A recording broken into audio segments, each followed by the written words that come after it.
Good morning. My name is Dr. Rekha Salvi. Today my topic is type of membrane. आज हम membrane के प्रकार अर्थात झिल्लियों के प्रकार पर डिस्कस करेंगे कि झिल्लियाँ कितने प्रकार की होती है।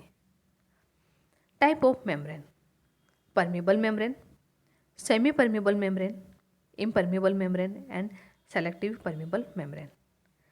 जब हम झिल्लियों के प्रकार की बात करते हैं तो झिल्लियाँ निम्न प्रकार की होती है: permeable membrane, semi permeable membrane, impermeable membrane and selective permeable membrane.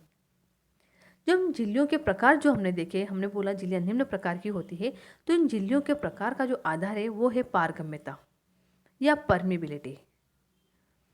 अर्थात हम कह सकते हैं परमिबिलिटी के आधार पर झिल्लियाँ निम्न प्रकार की होती है: पारगम्य झिल्ली, अर्धपारगम्य झिल्ली, अपारगम्य झिल्ली एंड वर्णात्मक पारगम्य झिल्ली।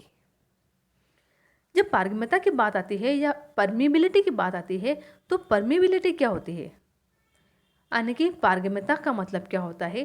पारगम्यता की जब बात करते हैं तो हम देखते हैं पदार्थों के झिल्ली के अंदर जाने तथा बाहर आने की क्रिया को, या हम कह सकते हैं सब्सटेंस के या मटेरियल के मेम्ब्रेन के अंदर जाने और बाहर आने का जो प्रोसेस होता है उसको हम पारगम्यता या परमिबिलिटी कहते हैं।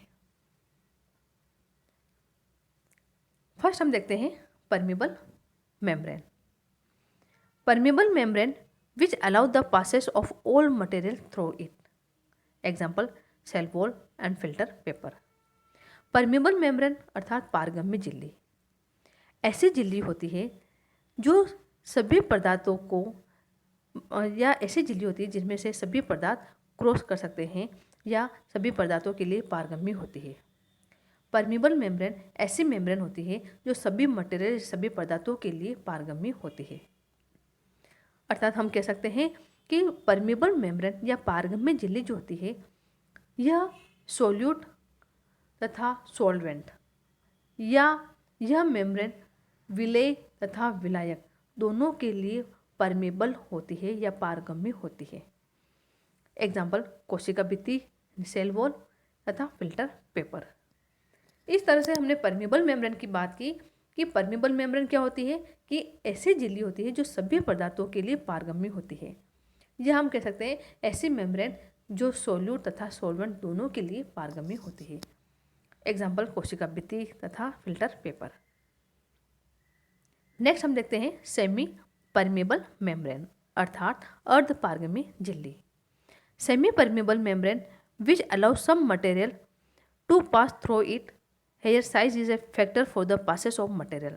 Example, cellophane and parchment paper. जब हम अर्धपारगम्य झिल्ली की बात करते हैं तो ऐसी झिल्ली जो कुछ पदार्थों के लिए पारगम्य होती है, या हम कह सकते हैं कि अर्धपारगम्य झिल्ली या सेमी परमेबल मेम्ब्रेन जो होती है वह सॉल्वेंट यानी कि विलायक के लिए तो पारगम्य होती है तथा विलेय यानी कि सोल्यूट के लिए अपारगम्य होती है।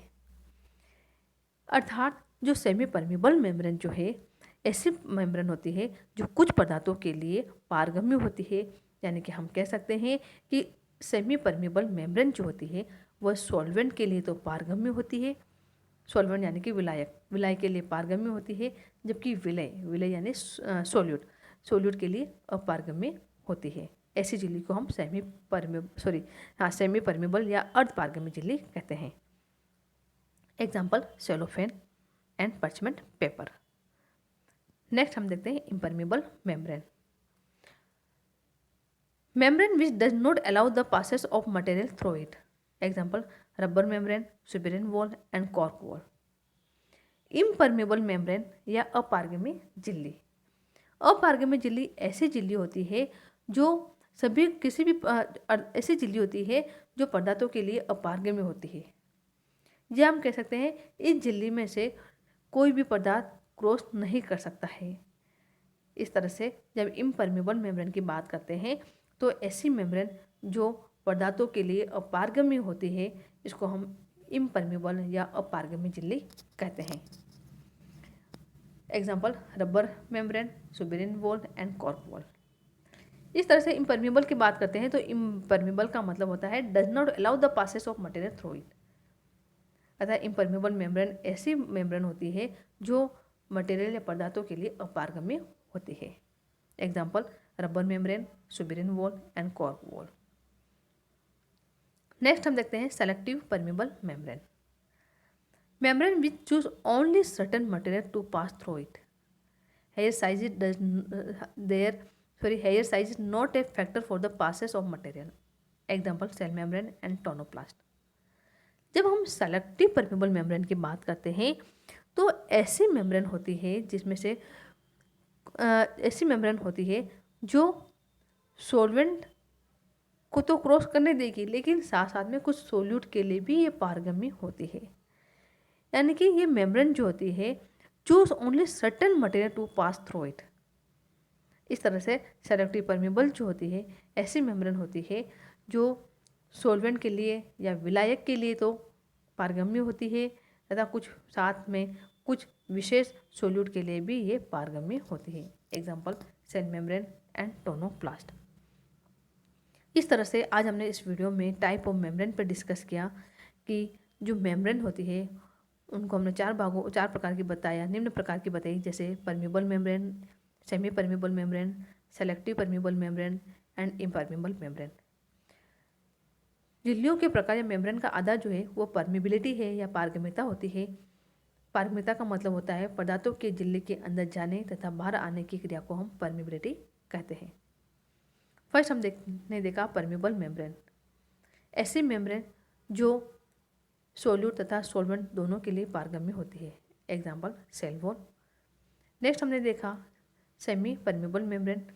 ऐसी मेम्ब्रेन जो सॉल्वेंट के लिए पारगम्य होती है लेकिन सोल्यूट के लिए अपारगम्य होती है। एग्जाम्पल हमने देखा cellophane and parchment paper. Then हमने देखा इम्परमेबल मेम्ब्रेन या अपारगम्य झिल्ली।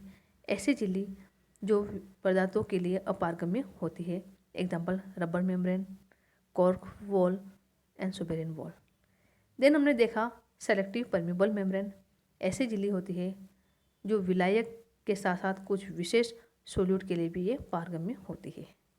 इस तरह से आज हमने इस वीडियो में टाइप ऑफ मेम्ब्रेन पर डिस्कस किया। Thank you.